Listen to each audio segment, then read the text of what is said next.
በስመ አብ ወወልድ ወመንፈስ ቅዱስ አሐዱ አምላክ። ሐምሌ 2 በዚች ቀን ከ12ቱ ሐዋርያት የአንዱ ሐዋርያ የቅዱስ ታዲዮስ የዕረፍቱ መታሰቢያ ነው።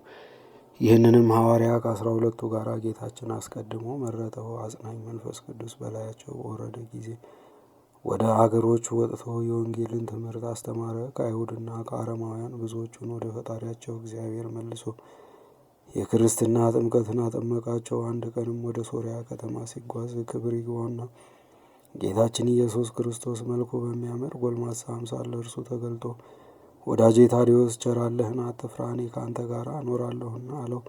ሰላምታም ሰጥቶት ከእርሱ ዘንድ አረገ። ወደ ከተማውም በቀረበ ጊዜ ከእርሱ ጋር አባተ ጴጥሮስ ነበረ። ማሳ የሚያርስ ሽማግሌ ሰውን አዩ። ሐዋርያትም ሰላምታ ሰጡትና ሽማግሌ ሆይ የምንበላው እንጀራ ስጠን አሉት። እርሱም ከዚህ የለም፣ ግን አመጣላችኋለሁ፣ እናንተም ከበሮቹ ዘንድ ተቀመጡ አላቸው።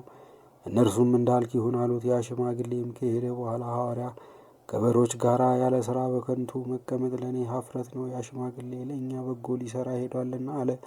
ይህንንም ብሎ ተነስቶ እርፉን ይዞ በበሮቹ ላይ ድምፅ አሰማና ያርስ ጀመረ።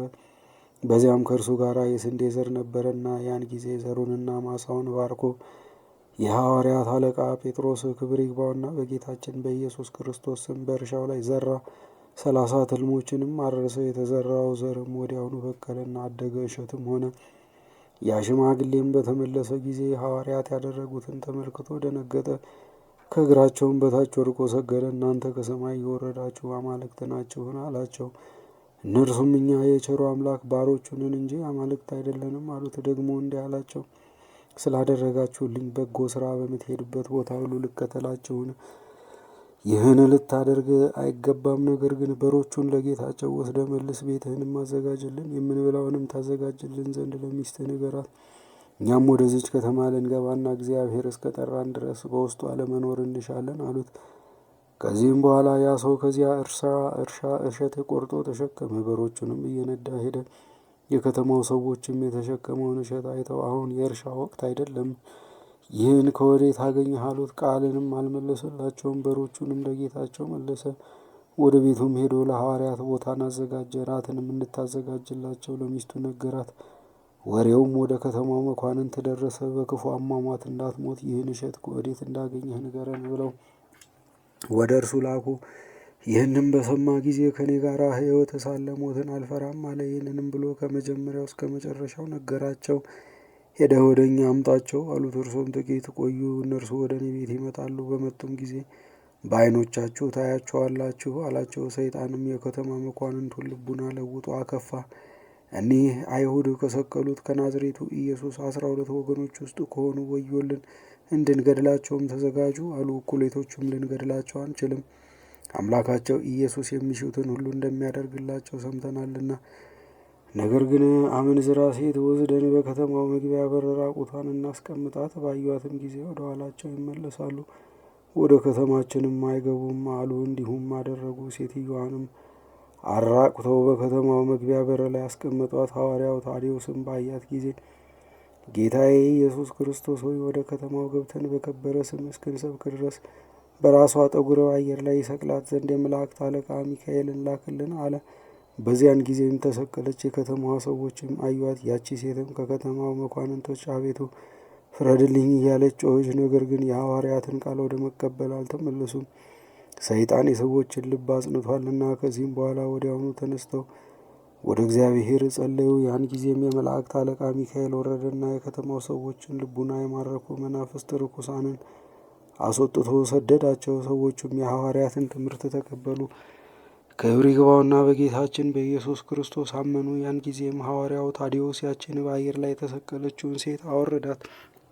ከዚህ በኋላም ኤጲስቆጶሳትን ቀሳውስትንና ዲያቆናትን ሾመላቸው። በአብ በወልድ በመንፈስ ቅዱስ ስም አጠመቋቸው። ያችንም ተሰቅላ የነበረች ሴት ለቤተ ክርስቲያን የምትላላክ ዲያቆናዊት አደረጋት።